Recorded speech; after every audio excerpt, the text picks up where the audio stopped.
Welcome to On Ice, the show about the show 20 years later. Today, we're talking about Lost Season 6, Episodes 1, 2, and 3.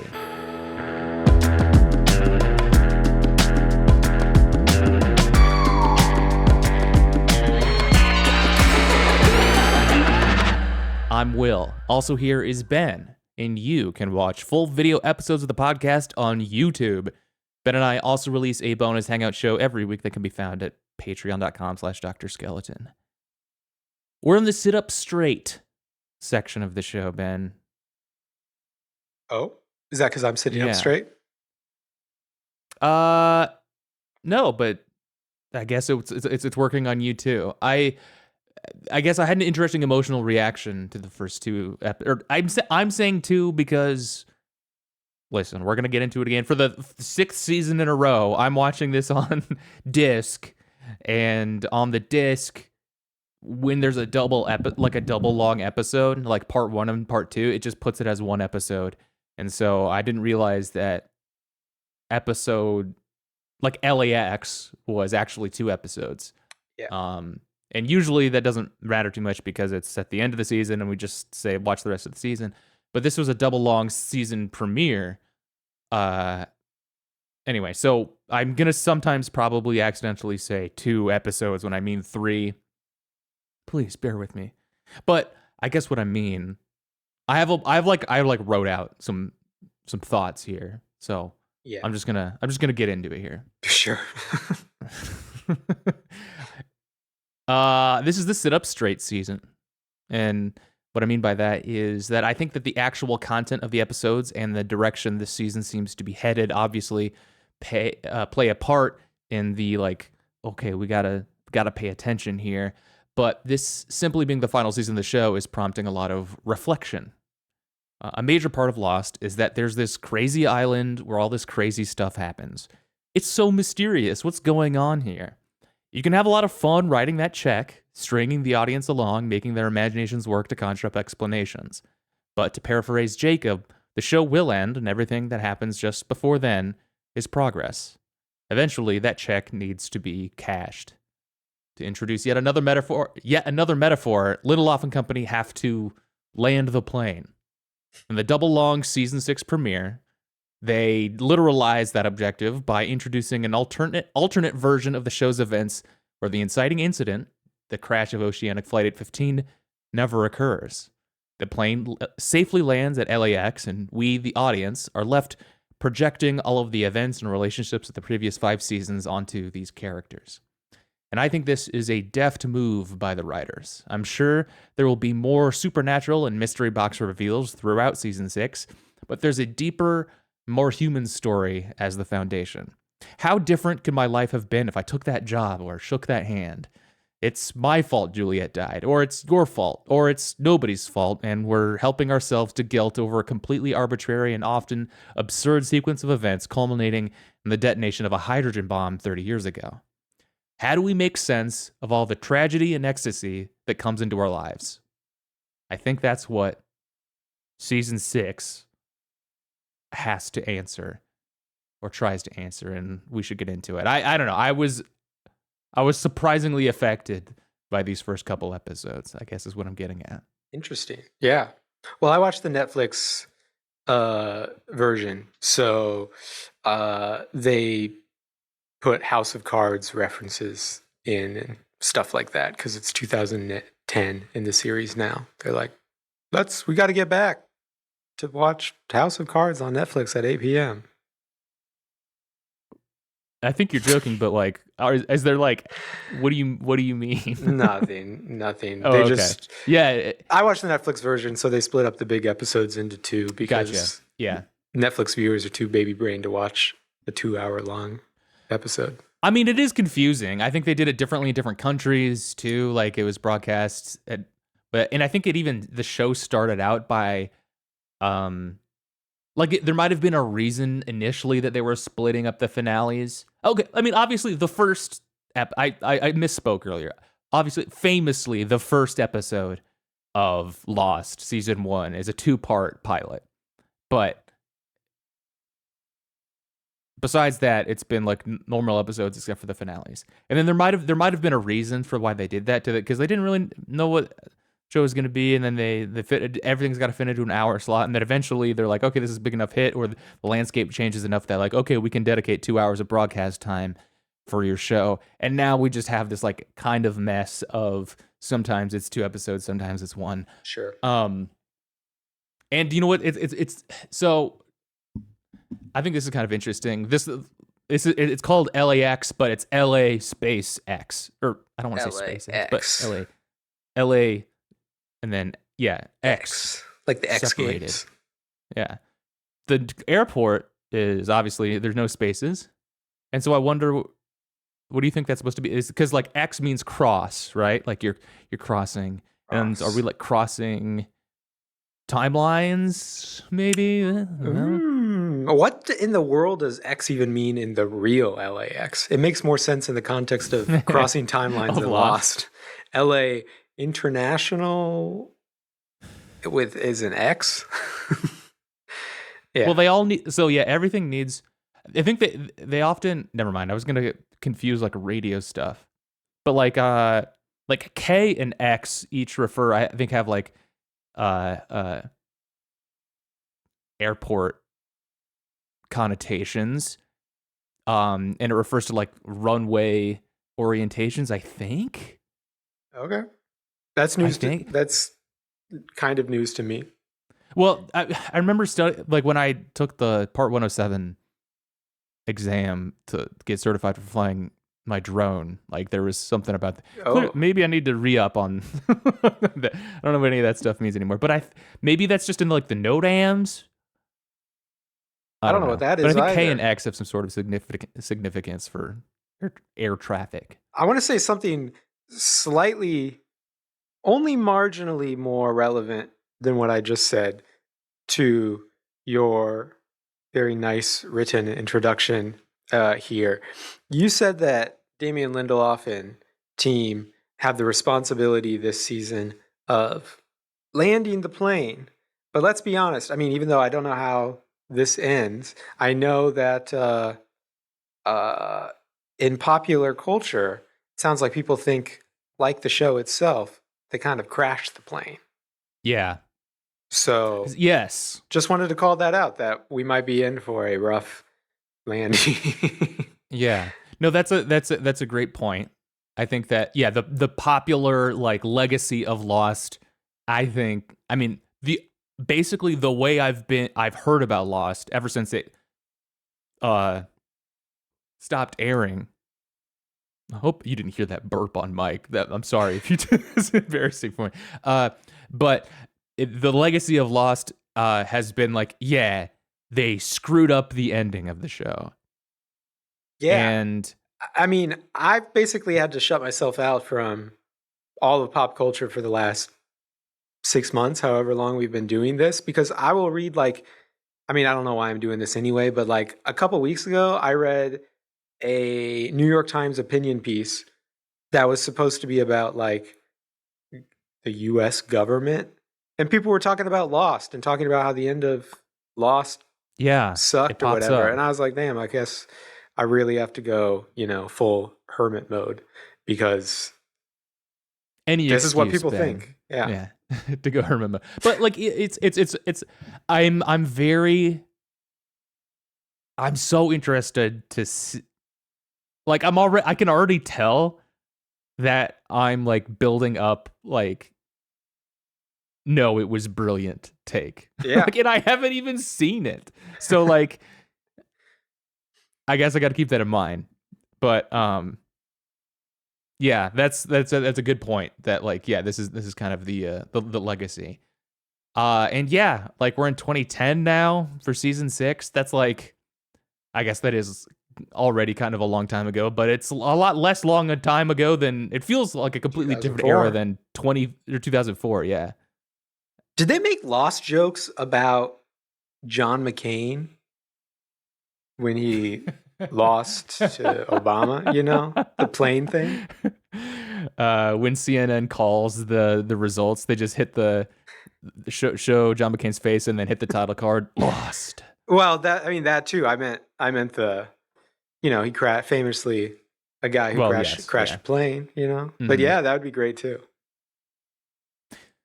I don't know. I would love to be able to go back in time. Maybe if Daniel Faraday shows up, I can be like, listen, I thought of so many more things I can make fun of John McCain for, but now that I've seen Lost, let's do this, dude.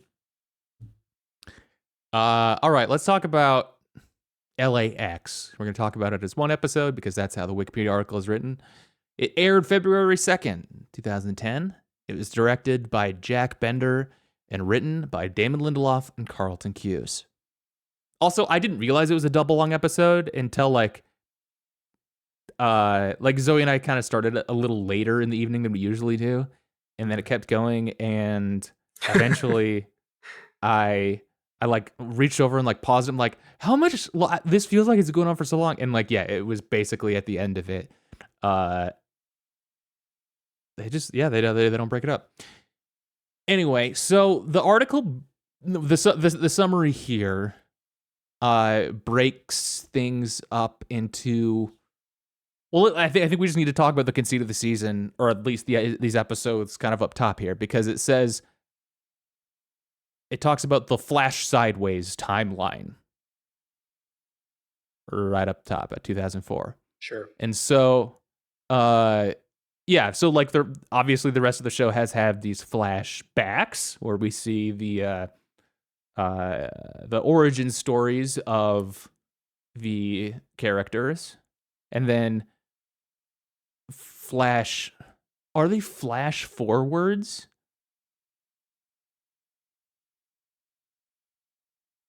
Because there's also actual time travel happening. Mm. And well, it is flash forward. You're flashing, yeah, forwards. Yeah, especially in season 4. And now this flash sideways is, yeah, this other timeline where, yeah, the a survivor's attempt to change the future has apparently averted the crash of Oceanic Flight 815. And I think I'll begin my victory lap here.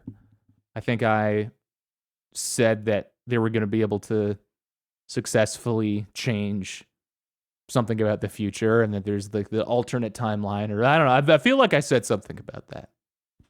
But yeah, how do I think this is another like juncture where like if you're out on the show, you hear a phrase like a flash sideways. Lost is talking about flash sideways. You're like, ugh, polar bears and flash sideways. I'm out. How do you feel about flash sideways? Seems like a dumb term, but I think I'm not willing to accept that that's what's happened. Interesting. Say more. Uh, I think I'm unsure about the what do they have does Wikipedia have a canonical name for it that's worth calling? In my mind it's the it's not really happy, but I'm just going to call it the happy path, the happy flight, the flight that lands at LAX. Okay. I'm uncertain about what's real and what's not. Interesting. Yeah, I mean I think that I would probably agree, especially after the first episode or first 2 episodes after LAX, which is how we're talking about this. After the first 3, after we see the What Kate Does episode, I think there's a little bit more like I feel a little bit more certain that like okay, I think we are seeing an alternate version of events here that like is happening at some level. In some like parallel universe or something. Right. Right. Um and but yeah, like I think that I mean it's such a cliche, but so often you'll see in movies and TV shows. I think we've probably even seen it in Lost, like something happening and then it turns out it was a dream. Yeah. Like I think that it could be very well, like it seems like it could be the case that Juliet wakes up on the beach thinking about everybody else's lives that she was able to prevent the crash or something, and then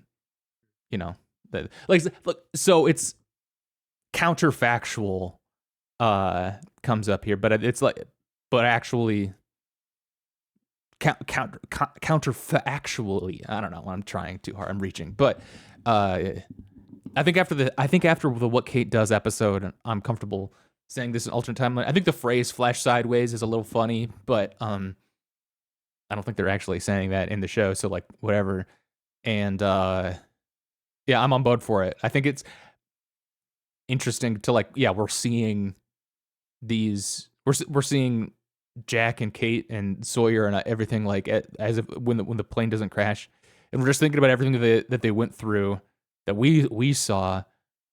It's like an effective conceit if it does hold, that it is actually happening. We'll see. Yeah, we'll see. So yeah, the first in 2004, the first timeline begins on Oceanic Flight 815, in which the survivors' attempt to change the future has apparently averted the crash. The island is now shown to be at the bottom of the ocean, and on the DVD, the graphics here were really some PS3 looking stuff, and which was unironically amazing. I loved it. Well, I called it PlayStation or PS2 a while ago, so yeah, it was a step up for me from that submarine I saw a couple episodes ago. Is that here? Let me put on my Neil deGrasse Tyson hat. If you nuke an island, if you hydrogen bomb an island, I don't think it sinks. Well, yeah, I mean, everyone would die and like be blown up, but they've got like I think the electromagnetic stuff on the bottom. What do you call it? Just like, what's the like narrative plot trope thing for just like, it just fills in the rest of the gaps, like Deus Ex Machina type thing, where it's electromagnetic, and so that means that when that interacts with hydrogen bomb, that's what happens.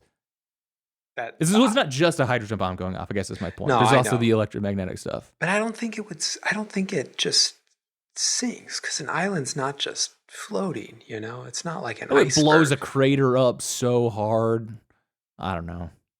I don't think so. Although that island was kind of floating. It was like moving around. That's true. Okay, yes, that is true. That island. Because it's a special island. Like, it's a special island. Yeah, that is true. Hand wavy. Forgot about that part. You're doing a Kate. Where like literally like in the next episode, she's like, how is that even possible? Like 6 seasons into like this crazy stuff that's happening. I don't know, man. It's welcome to Lost. It's gonna be some weird things you see. Speaking of Kate, she is still being transported in the custody of U.S. Marshal Edward Mars. Dr. Jack Shepard is transporting his deceased father, and John Locke is still paralyzed. Boone Carlyle is returning to Los Angeles without his stepsister, Shannon, who isn't named in the Wikipedia article, but fine. Hurley claims to be the luckiest man alive. Locke claims to have participated in his walkabout. Desmond Hume is a passenger, and Rose Henderson reassures Jack while experiencing turbulence. So yeah, we see a lot of our characters on the plane. There's just a lot of table setting that's like, yep, here's everybody, and they're acting like none of this ever happened. Is it clear that Locke is paralyzed until the end of the episode? No. Because I wondered that too. I think there's a lot of like, oh, this looks the same, and then some stuff like the Hurley thing where it's like, well, this is a little different. Locke said he went on the walkabout. Mm-hmm. Whatever. Some other stuff we'll get to happens too. Yeah. Because yeah, I mean, like Desmond being there was like the first thing for me that clues me like, okay, yeah, sure, he wouldn't have been on the island. And so they're like, and so it wasn't like that. The point of divergence in the timelines wasn't at the point of the turbulence. It was 30 years before that when the bomb went off. Bernard comes back to his seat after experiencing turbulence in the bathroom, and my headcanon is that he got poop everywhere. Because he's like, I almost died in that bathroom. Remind me to hold it next time. Jack goes to check himself out in the mirror and sees that he has like a hickey or a cut on his neck or something, right? Yeah. What's Very, going on with that? very strange. I don't, Mhm. I mean, on long haul flights, even if I have a good seat, I'm not going to, like, he just like casually strolls into the bathroom, you know? There's a big bathroom too. Unrealistic. What your point is that you would be a lot more hurried with it, like you wait until the Yes. last minute. I feel like on a long Yeah. haul flight, everybody's fighting. There are actually a lot of empty seats on that flight, to be fair. There But sure are. you gotta, especially in the economy, whatever, you gotta fight. You gotta fight for the bathroom. I was just on a plane fighting, boxing people out of the way to get in the bathroom. Well, it's a different world from 2004. Back in 2004, it was easy. That was Easy, the true. height of air travel. They would say True. 2004.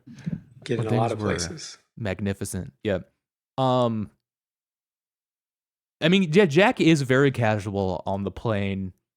Like later after like it lands, he like lingers for a long time. Like everyone else Yeah. gets off too. I noticed that. Instead of everybody pushing each other to get into the Yeah. aisle to leave. He's just Yeah. hanging out on the plane, baby. I also, I think both Hurley and Sawyer look younger. I think they're probably trying to do that to other people, but something about Hurley's facial hair, I'm not sure about Sawyer either. But like, they're just they're looking younger again. We meet another character here. During the flight, Jack is called upon to save Charlie Pace, who is asphyxiated while attempting to swallow a packet of heroin. Jack, aided by Saeed, resuscitates him. This is awesome because everybody on the plane for this timeline like has their role, which is related to something that we know about them. And I guess they decided for Saeed, what do people know about him? Well, let's show it through this. Everybody's trying to get into the bathroom to take care of this guy that might be in danger. And then this Middle Eastern guy walks up and he's like, could you use some help? And they're like, sure. Can I be of assistance? And then he busts down the door. Yeah, just kicks down the door without like explaining his intentions or anything. He just not at all waiting for an answer at all. Just kicks it down. Very funny. Yeah. Would have been very well received in 2004 in the extremely not racist countries of the United States of America and Australia at this point in time. I mean, even wonder if they're kind of playing with it now because, I mean, again, like 2010 and 2004 are like different time universes in a lot of ways too. Like, sure. Like we thought we were there was an idea that like we're in a totally like post-racial world too, like in 2010 at this point, you know, versus like height of the Iraq War and 2004 and stuff too. And so like, I wonder in 2010 they're like, oh, we're gonna kind of like play around with the Saeed gonna get a little cray on the flight or something. You know, that's back when we were saying cray. Yeah. And then but also in the timeline of the show, something extremely interesting happens here. Charlie's hair is much shorter in this timeline. So something about the explosion 30 years ago made him less emo. Yes. What could that have been? And so like another change in the events, if I remember correctly, he's munching H now instead of he was trying to flush it right before. Yep. Do people do that? Munch H. Do they put the plastic bag? If you're trying to hide it, do you really try to eat the plastic bag? I guess. Well, yeah, you would. You would have to, so you don't fucking take all of the heroin. But isn't the joke that like, you know, you stick it in another part of your body? It's just weird. It's weirder if you say it like that. But yeah. It just seems like it'd be difficult to swallow it. But yes, I guess I am remembering stories I about mean, it provably is. Like, he it almost is dies. it is a thing that people do. Well, yeah. But he died. I think people normally die because it gets in their stomach and then like It the ruptures. balloon ruptures or whatever. But Charlie did it because he put too big of He's one choked down up. his throat. Yeah. Yeah. Maybe he tried putting it up his ass first and then wash it off in the sink. But it also maybe implies too that like maybe after a little bit of time in the first timeline that we saw, he threw it into the toilet to try to get rid of it. But then maybe he would have rethought his actions and then decided to eat it afterwards, dig it out of the airplane toilet. Because of something that happened 30 years ago. Because of something that happened 30 years ago. Yeah. So, yeah, Jack earlier encountered Desmond. However, he is nowhere to be seen when the plane lands. And I know the show is trying to drive home the fact that the plane lands safely, like to be like, this is a different sequence of events. But it comes across like it's everybody's first time on a plane. Like Rose and Jack look at each other and basically say like, all right, this is the part where we get there. And like, that's when they land.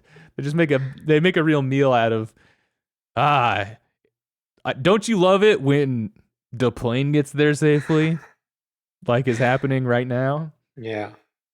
I regret to tell you, if I might be repeating myself, but I regret to tell you from my vacation to Taiwan a couple weeks ago, the American mind virus of people clapping on the plane, it has spread. It has crossed international borders. When we landed in Taipei, there were Taiwanese people clapping on the plane.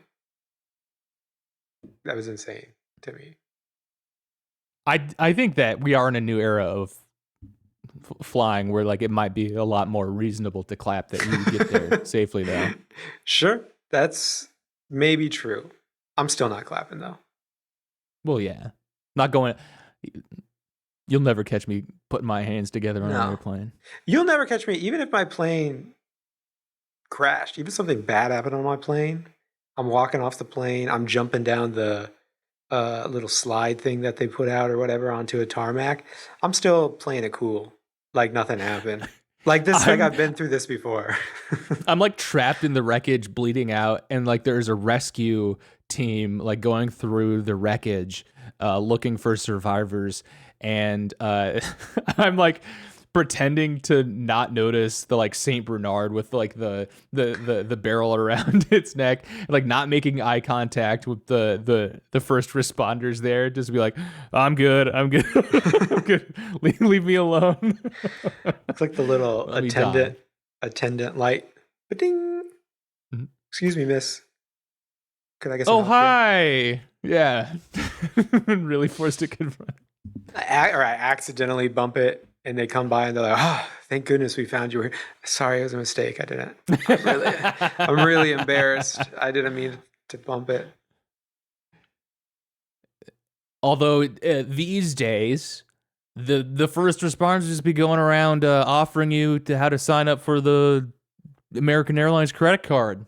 Sure. Instead of giving you CPR. Instead of CPR, they're talking about the APR. Yep. Folks. At LAX, Charlie is arrested. Thank you for saying yep. Appreciate that. At LAX, Charlie is arrested for drug possession. He like passes Jack and he's like, "What if I could go, man? Like you should let me die." What would you do? What would you do? I'm that guy. I would successfully kill myself in the bathroom. Keenson, no, but what would you do if you were Jack guy on the airplane? What do you mean? Like would I say I'm a doctor and go help? Well, then you pull it out and you realize that it's heroin or whatever. What would you do in that situation? One for me. I was like, ooh. Let me put this back. Let me put this back. You whisper to the guy, I'm sorry. Maybe like put it in his pocket, maybe, and be like, all good. I found something of yours in your damn throat. All good. Mm-hmm. It was something else. Choking on something else. Choking on a jawbreaker. They had So he's good 2 now. air marshals on that plane that came and arrested him with the little zip ties or whatever, you know? Yeah. It's a lot of air marshals. I thought they were getting him for choking, like blocking the bathroom or something. But then I guess it makes more sense that it's because he had heroin. Arresting him? You thought they were Arresting, arresting yeah. him for using the bathroom too long? I mean, listen, I have some fears that pop up every once in a while. They can't arrest you for using the bathroom for too long, can they? No, but they arrested a guy. I think maybe they didn't arrest him. I don't know. There was a guy on a flight to Thailand, like Your Honor, I would like you to show me in the book where it says that I can't use the bathroom for this long. There's a very large man on his way to Thailand, and he wanted the flight attendants to wipe his behind. What? Yeah. And I think they arrested him for that. So, in case that's what you were planning on doing, there's precedent. Listen, I've learned my lesson. I've paid my dues. I didn't know. Oh, so it's a crime to not know. It's a crime to ask nicely. Please. I said please. All right. Jack learns that the airline has lost his father's coffin.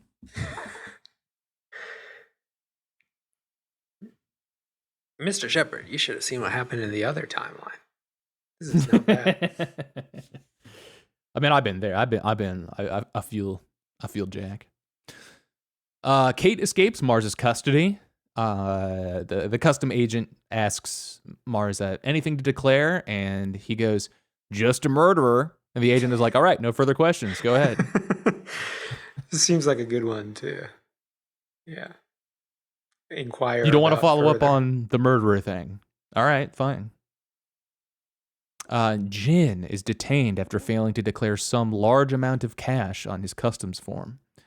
His travel partner, Sun, who claims she cannot speak English, does nothing to help the situation. They call him his travel partner. His travel partner. Maybe they didn't get married in this timeline. That is what I call Shelly when we're traveling too. My valet. Wait, well, this also says she claims she cannot speak English. Maybe she didn't learn to speak English in this timeline. Maybe they aren't married. True. Think about that. But assuming she does know how to speak English, and assuming they are married, and that the only difference is that they actually got there, Sun does hang Jin out to dry, and fairly, I think, at this point. You know, like she was in quite the situation, and yet another revelation of all this like cash in there, but like the further criminal dealings. I think it's all right. Does Zoe know that the doorbell is ringing?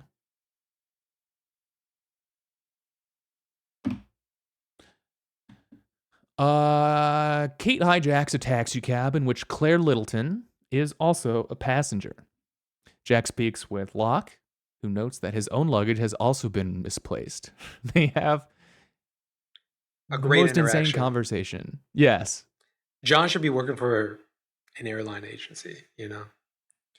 Instead of going on a walkabout, you should have been working for Delta, dude. Because Jack's like, they lost my dad. And Locke is like, they didn't lose your dad. They lost your dad's body.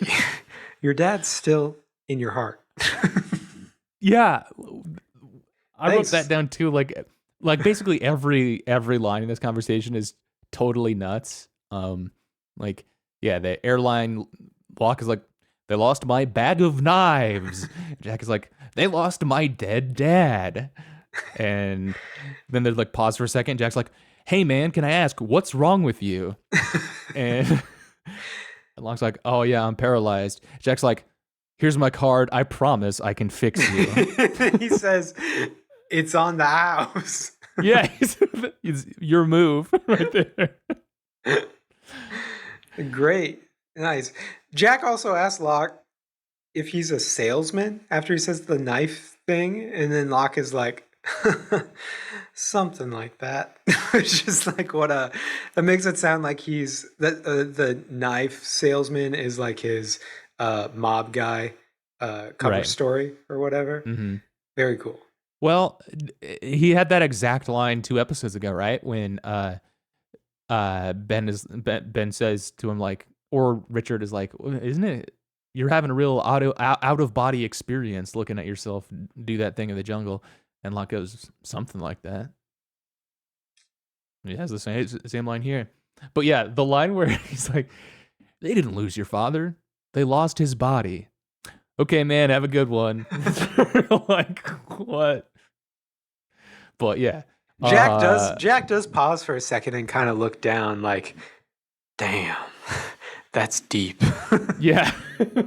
Instead of, who the fuck is this guy? Get out of my way. All right. So let's go to 2007, the original timeline, as Wikipedia titles it. In the second timeline, the events directly. I guess. Do you have anything you want to say about this alternate timeline, the one where this flash sideways? Not really. Kate's being big time badass, I guess. Yes, she is. Mm-hmm. Sawyer's pretty much being the same guy. Yeah, I don't know. It's kind of it's a little uneven so far. Sawyer doesn't seem like he just killed somebody, though, right? Yeah. He's kind of acting a little. I don't know. He's still got his like swagger or something, but maybe he hasn't been through the ringer quite yet. If you just killed somebody and then you got on a plane with a murderer in handcuffs, might give you might actually make you feel better. Somebody came along and said, "There's a murderer on this plane." You're like, "Yeah, over there." Oh, yeah, I suppose so. I don't know. Okay, so yeah, in the second timeline, the events directly follow those of the incident. Jack, Kate, Hurley, Saeed, Jin, Juliet, Sawyer, and Miles have been returned to the present at the site of the Dharma Initiative Swan Station after Ben Linus has killed Jacob.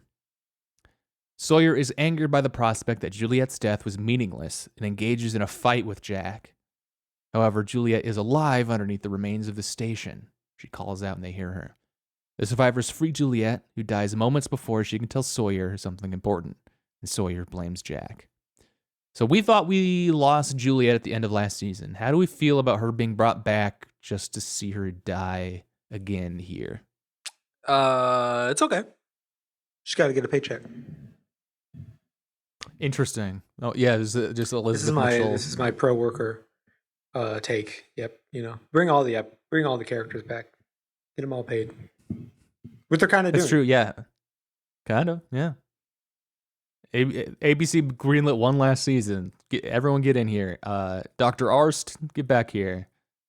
Excuse me, we need an episode that's 10 hours long and it has every single character that's ever been in the show. Rob McElhaney, we're going to bring back... we'll get to him. We'll get to him. Bai Ling from the tattoo episode. How funny would it be if season 6 is all about Bai Ling? Like, it's only her. Yep. I like that Juliet and Sawyer got to have a moment, that wasn't under the gun of whatever harebrained scheme that Jack was pushing. Because if that was really how we lost Juliet, like, yeah, she's dead, but that really sucks for her. I think having her still be able to have one last conversation with Sawyer, like the two of them about the two of them, is I don't know, better for her.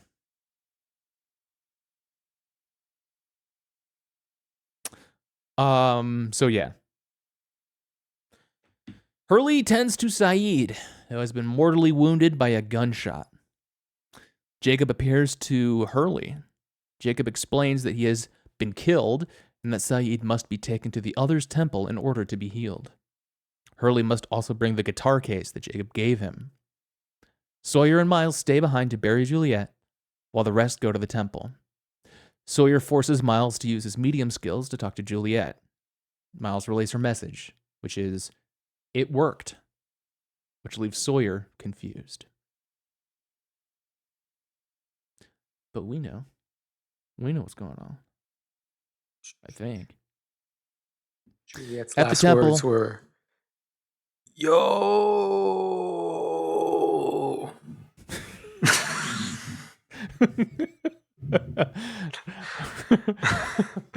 For sure, dude. Mile lifts his head up from the dirt. Yo.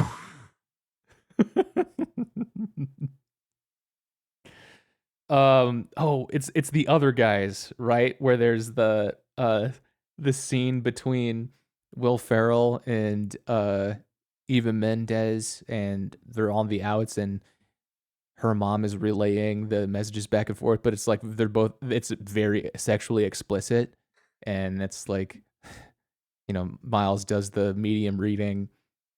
Like, what were her last words? Like, I don't want to say, man. I don't. Well, something about sloppy toppy. All right.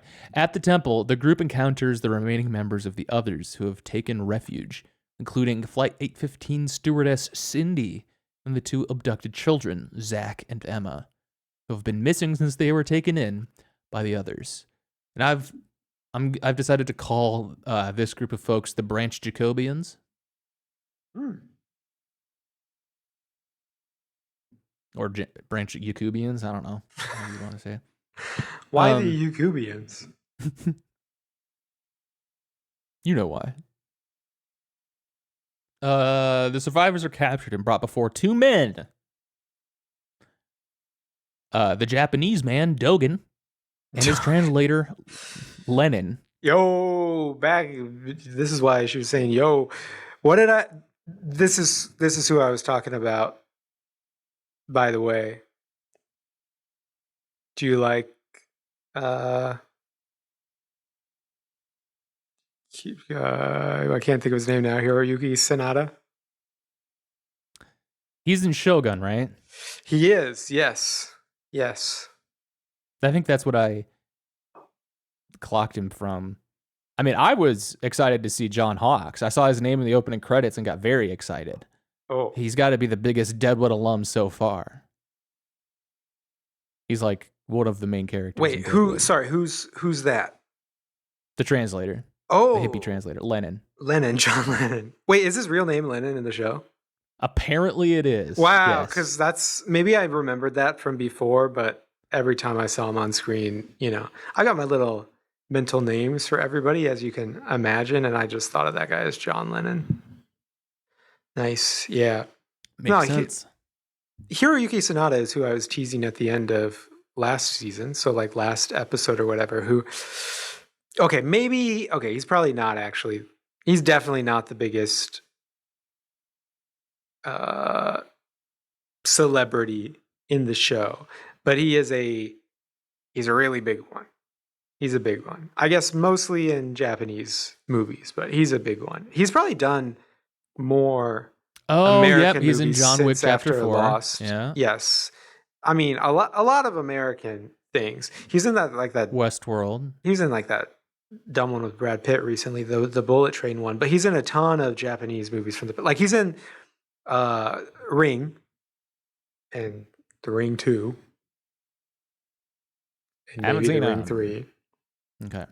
But yeah, anyway, he's great. He's in The Last Samurai, Rush Hour 3, something like that. Oh, yeah. He's in The Last Samurai? Yep.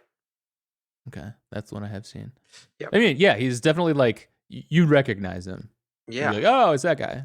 Yep. Which is great. But yeah, I was stoked to see John Hawkes. Deadwood's only 3 seasons. We should maybe watch Deadwood. Hurley says that Jacob sent him and offers the guitar case as proof. Inside is a wooden ankh, which Dogen breaks open, revealing a note that tells the others that they will all be in trouble if Saeed dies.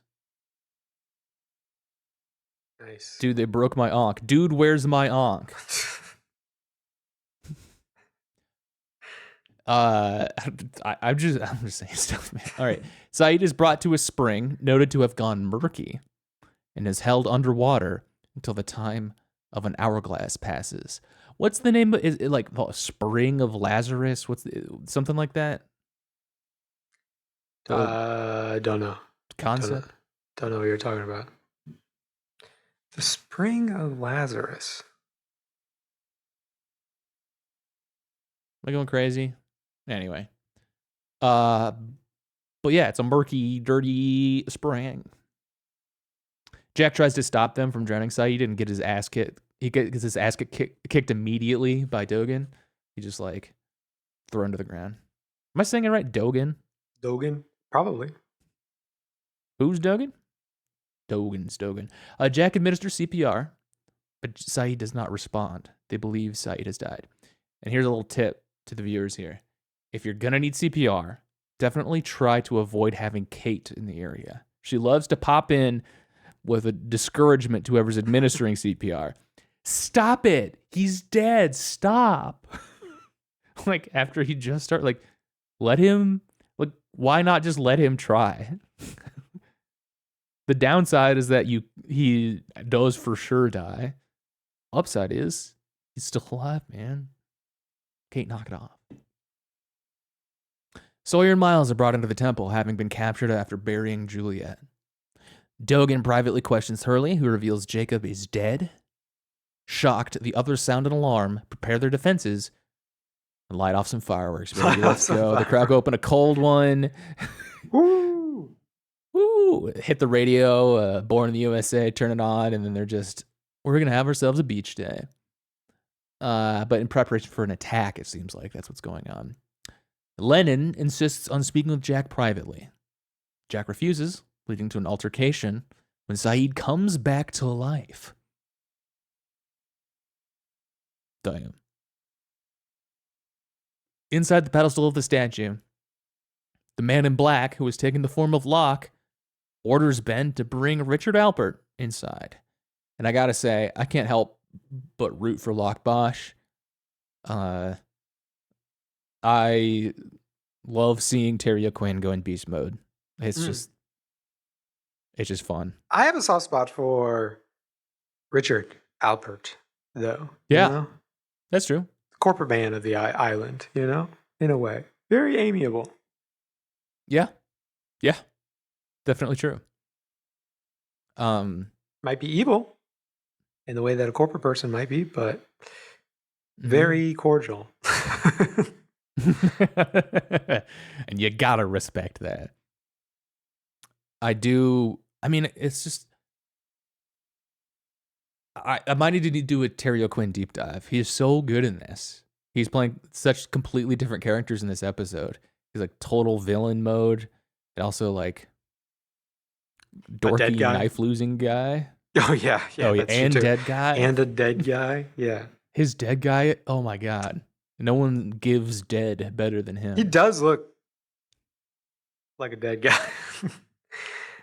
Maybe probably the age. A lot of dead people. It's probably a lot of dead actors. A lot of actors that are living that aren't dead yet, but have to act as a dead person. They don't look like a dead person. They look like a sleeping person. Terry O'Quinn looks like he's dead. Because he's old? Maybe, but he's got the look. He's got the, acting chops too, to be dead. He does have the acting chops. I wonder if it's hard. I wonder what the hardest, it probably depends, but like what the hardest acting thing is to do. Here, like, let me probably everyone can make themselves cry on command. I'll give you an answer. This is my acting guy answer. To be yourself. Okay. To not act. Yeah. It's the toughest part about being a mainstream actor is keeping my hands to myself, my damn hands to myself, offset. The guy who thinks all actors are perverts, I guess. I don't know. That's not that great of a bit. The real answer is doing a British accent. It's something everybody just agrees on, something really stupid like that. Yeah. But like, yeah, is it to tell somebody to apologize? Is it to cry? Is it to lose some? Is it grief? Is it true love? Is it, again, yeah, it's probably different for everybody. Like, who can really, TV sex scene, you know, maybe something like that. I could see that. Like, to sell that to make it seem real and also not weird. But I wonder if there's like a subset. It'd be kind of cool if everyone is like, oh no, playing dead, that's crazy hard. That's like the hardest thing to do. You gotta hold your breath that You gotta hold your breath whole time. Mm-hmm. And sometimes they're like waving their hand. Like, even if you like have your eyes shut and somebody waves their hand I feel like I just keep flinching. Like, why is the flinching dead guy? Could we get that guy to hold still? Yeah. Speaking of Westworld, we brought that up a little bit earlier. There's a lot of like really still actors. They got brought a bunch of actors to be really still in it, like stand still. Mm. That's gotta be a hard thing to do too. We're 51 minutes in. I gotta move. All right. Once Ben delivers this news, Richard refuses and shows Locke's body to Ben. Bram, let's recognize Michael Emerson here for his performance. He doesn't get a ton to do this episode, but he like wanders out of the temple and he's like covering up the blood all over his shirt and stuff. And Rich is like, "What happened in there?" And Ben's like, "What do you mean what happened in there? Like, it's fine, dude, stop." And like totally sells it too. I don't know. He just does such a good job. I love Michael Emerson. Bram and his team from Flight 316 enter the statue with Ben. The man in black transforms into the smoke monster. He kills Bram and his men, but spares Ben. Returning to Locke's body, the man in black then reveals what Locke's thoughts were as Ben strangled him to death. Locke did not understand why Ben killed him. Locke was also the only one among the initial survivors who wanted to stay and live on the island. The man in black's goal, on the other hand, is to return home. So we saw John Locke die a few times already, but they were each fake outs. Now that he's actually dead, we didn't realize that we had seen him for the last time. I think that's kind of an interesting thing for them to have done there. And now knowing that maybe you were supposed to be able to put this together before, but okay. Man in Black is Locke, is the smoke monster. So Smoke Monster told Ben to follow Locke no matter what earlier, right? Mm. And so that was his way of, carrying out his plan to kill Jacob. And then pretty sure that means we got this shape-shifting thing going on. The smoke monster. I'm pretty sure that means Christian Shepherd is the smoke monster. That's my and Zoe's guess at this point. Because he was guiding Locke this whole way too, getting him to do X, Y, and Z, which could have all been part of. Well, what if Boss Locke's plan? What if the smoke monster just turned into Christian Shepherd the way he turned into Locke? That's what I'm saying. Oh, not that it's the Christian Shepherd. Right. The way that there's still a dead Locke on the beach. Yeah. Right. Yeah. Outside, Richard sees the fireworks from the temple. The man in black confronts Richard, who realizes who the man is. The man in black knocks him out while carrying Richard into the jungle and announces his disappointment in the others. And Lapidus says, "I'm disappointed in you all. I am disappointed in you." Walking away. And Frank Lapidus, the man, as Locke is walking by, goes, "I'm seeing it, but I'm not believing it."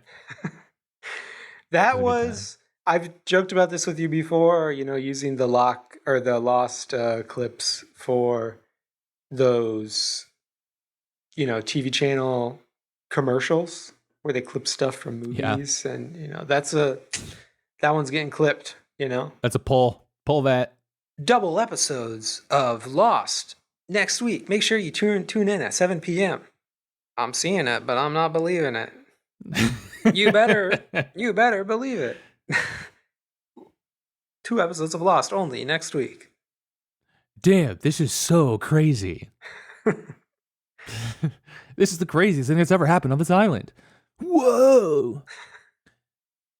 Yeah, so I mean, I'm gonna have a hard time not giving this episode a 5. I mean, just more happened in this episode than it feels like in entire previous seasons. And it was like I'm really, really, really digging the setup for like the alternate timeline stuff. I think that's a very compelling, very strong start. Yeah, 5. I think it's a 4 for me, but I still agree with most of the stuff that you're saying. Cool.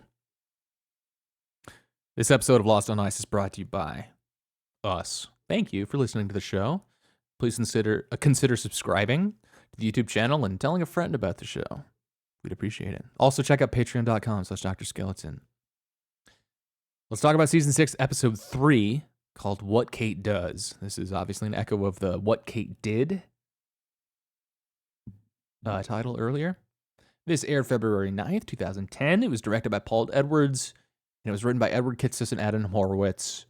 And I did not like this episode very much, Ben. I'll say that. Okay.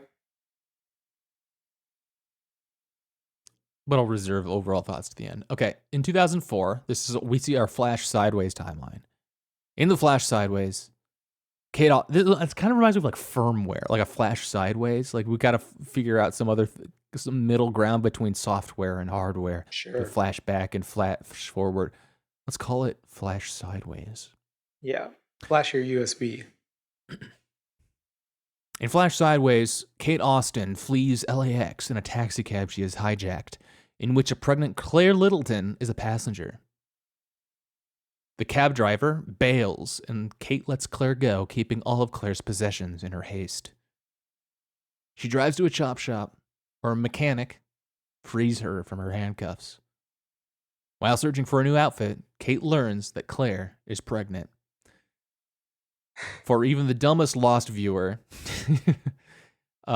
we've kept a Polaroid of Claire pointing at her pregnant stomach in her suitcase on top of her clothes. They'd be like, oh yeah, Claire's pregnant. That's right, yeah. Kate returns where she left Claire on the side of the road, returns her luggage, and offers her a ride to Brentwood. LA head's going crazy over that. I had to look it up. Where that is. Yeah, I had to look it up big time. Did you really look it up? Yeah, because I was curious. I wondered if it was real. I didn't know it. I don't know LA stuff, California stuff. Not a big fan, gotta say. Do you usually look up? Are you looking up a lot of stuff, or why did you? First of all, No, I don't. Okay. I don't look up a lot of stuff, and I don't know about Brentwood. Now you do. She drives Claire. So it's real. It is real. In case anybody wanted to know, and you didn't trust. Oh, so like maybe there's alternate neighborhoods in this timeline. Well, maybe there was. I just take me to Zorgberg, and they're like, that's where all of the blurbables are. Maybe like, you can't say that. Made up. I don't know. Maybe they're just stupid, That's a great point. It could be the case.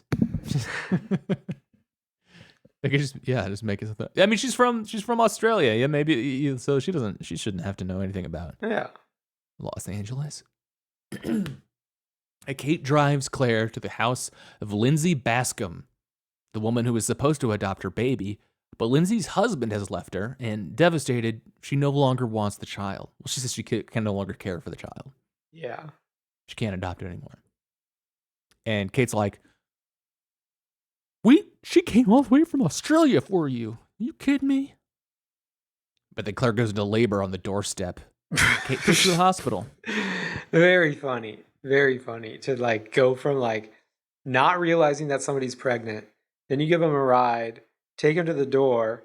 Everything is fine. Claire's like, hey, nice to meet you. I just got here. And then the woman's like, oh, my husband left me, and I really wanted to tell you, but I just didn't. And then Claire immediately goes, ah! It's happening. She doubles over. Oh, are you sure you don't want this baby? Because two guys do impressions of what it's like to go into labor.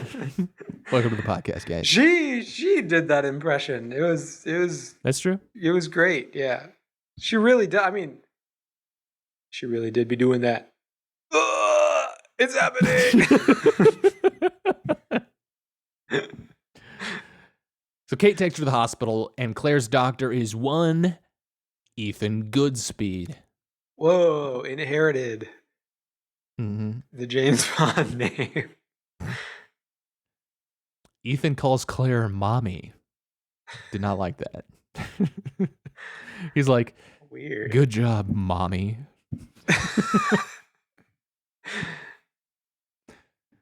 They're gonna do that to you, someday if you have a kid. Except doctors know they're not allowed to do it to women anymore, but they'll do it to a guy. I guarantee. Call me mommy? No, they'll be like, if you and Zoe had a kid, they'd be like, congratulations, Ms. Zoe Walter. And then they'll be like, congratulations, Daddy, as they look over at you. That has happened to me. I went to pick up my dog from. Well, I went to pick up my dog from dog daycare, and I was like, I'm here for Nora, and they're like, oh, are you Nora's dad? And I said, I'm her owner. I didn't get it. I didn't mean to be rude about it, but nice. No, I'm like not her dad. She's a dog. I'm looking for a dog. The guy who cuts Bonbon's hair thinks my name is Will, and I've never corrected him on it because it'd be too awkward now. Because the first time I met him, I walked in and I said, hello, how are you? And he said, I'm good. And he said, how are you? And I said, I'm well. And he was like, he kind of acted shocked, like I blew off his question. And he was like, oh, well, it's nice to meet you, Will. Bonbon was really good today.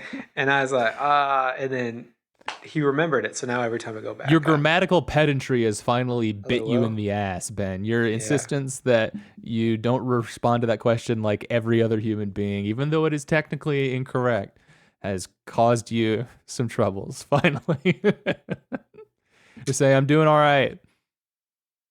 I do say that sometimes. Here you go. Here's a phrase. No, and when somebody says good, other than him, when somebody says good to me, I do kind of blow off the question now because I refuse to let myself say good back, but I don't want to say well because then it would sound like I'm correcting them. So if I say, oh, how are you? It does sound like that. And they say good, and then like, how are you? And I'll just be like, yeah. And then just kind of. That's even worse. That's actually blowing off the question. But it's what I do. He said, keep on keeping on.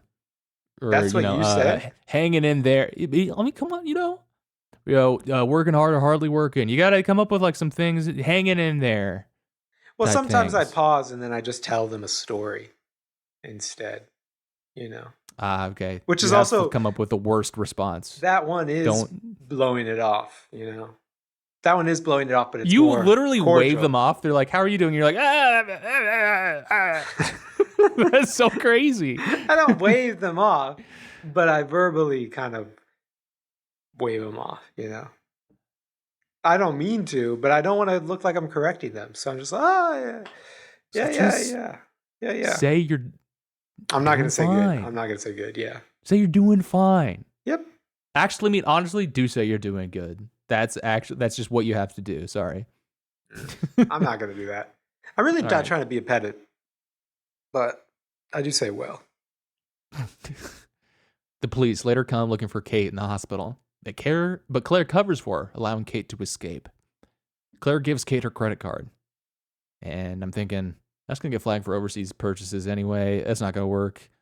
Australians don't have credit cards. Mr. Financial Neil deGrasse Tyson's showing up now. They don't do credit card. Like across it's the so board. it's rare. Not a thing that they do. I mean, it's kind of so it's a mostly American thing. They do debit cards and stuff like that.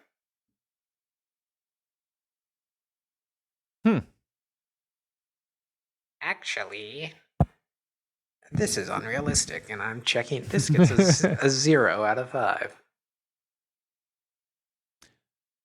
2007, original timeline. Following the events of the previous episode, LAX, Saeed has come back to life after apparently dying. And yeah, Kate says, how is that even possible here in season 6? The others, led by Dogan and his translator Lennon, wish to speak with Saeed privately. Jack Shepard, however, wishes to go with them and starts a fight. Sawyer seizes the opportunity to obtain a gun and announces departure from the temple, explicitly telling Kate not to follow him. The others send Kate, Jin, and 2 of their own, including Aldo, to bring Sawyer back. And Aldo is played by one Rob McElhaney. What's up? Dude, I do not like that guy. He's my least favorite part of the episode. Really? Why do you not like him? I mean, I'm not like a big generally fan, don't like Rob McElhaney. But that's what I mean. What do you not like about him? Reddit. He's sure, that's true. Like he is Ryan Reynolds to me. Like they both can fuck off. I mean, they've like hitched themselves to each other, right? They like I know. Own a football club, soccer club together. Yeah. Damn. Oh, okay. Mr. Won't say good, but will say call soccer football. That sucks. That sucks. But yeah, I don't know. And I don't know. I don't find Always Sunny quite as funny as lots of people seem to. But anyway, they seemed like they were really like the other guy. There's another guy, the guy who's Cricket in Always Sunny. I think he's in this, isn't he? I don't know. I don't like the show. He's the guy that's sitting between them. Okay. Yeah. You know, the priest. You've seen the show. The priest? The priest. No, I don't know the priest. In Always Sunny. Yeah. Who is he in Lost? I've seen Lost. He was the guy who's sitting in between some characters on the plane. Are you talking about Frogurt? Maybe. He's like sitting between Boone and Locke?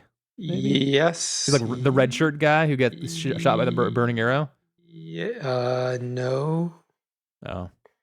Maybe I'm mixing things up in my life. Okay, never mind. I'll have to look into that.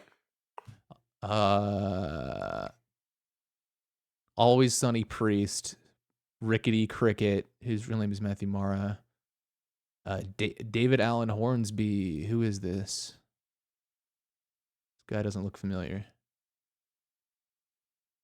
Okay, no, he's not in here. I don't think so. Never mind. All right. So meanwhile, Dogan brings Saeed into a room where ash is blown on him, followed by being given an electric shock and then burned with a poker. And I definitely thought they were clamping down on his nips with those contacts, but apparently not. Nope. Dogan later explains to Jack that he has diagnosed Saeed as being infected and gives Jack a pill for Saeed to take. Jack refuses and takes the pill himself, which Dogan hurriedly forces him to regurgitate, revealing that the pill is in fact poison. He explains that the infection, upon reaching Saeed's heart, will remove any trace of the person who he once was, and adds that it has happened to Jack's half-sister Claire. So that's what must have happened to Danielle's team members. They turned into evil versions of themselves, or they turned into Boschlock henchies. And so worried about old Saeed over there. In the jungle, Kate, Jin, and the others come across a trap. Kate activates the trap and overcomes the others.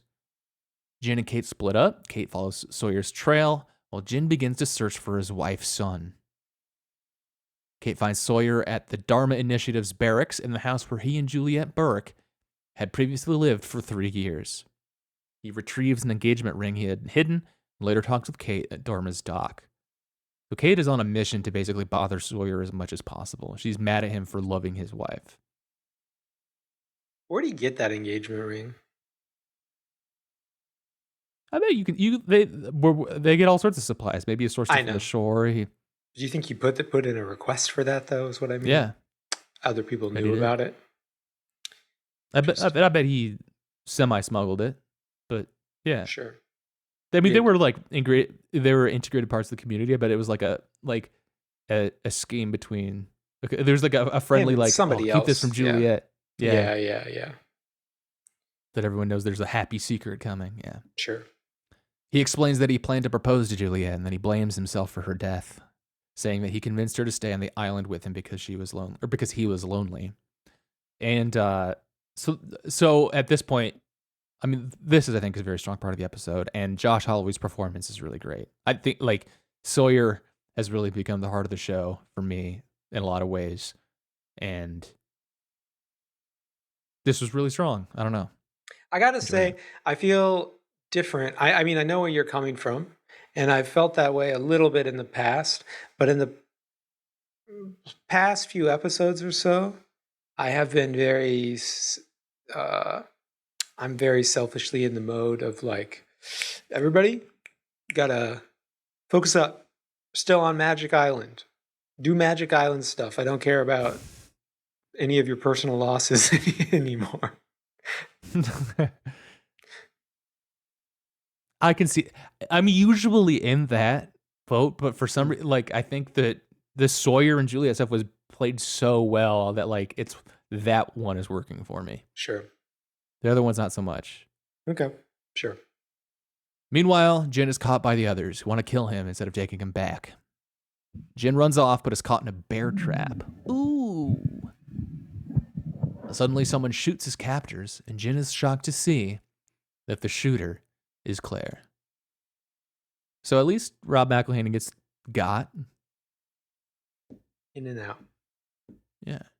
So yeah, I was really down on the first like 75% of this episode. Did not like it at all. But a strong final stretch, and I feel like it was very consequential. Like lore drops about like Bosch Lock and who the smoke monster is. So I'm actually gonna give this a 3. Even though I didn't like it. Yeah, it's probably like a 3 for me too. For similar reasons. Not a big fan of a lot of it, especially all the Kate stuff, the Sawyer stuff too.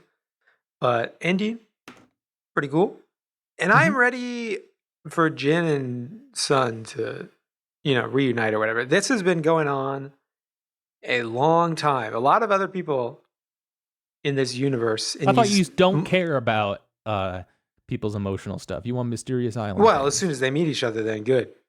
Shut up about it. But they're on a mission right now, and I want to, gotcha. see the mission play out because it's been extended, and also Sun and Lapidus, but they have literally been standing around for like an entire series, basically.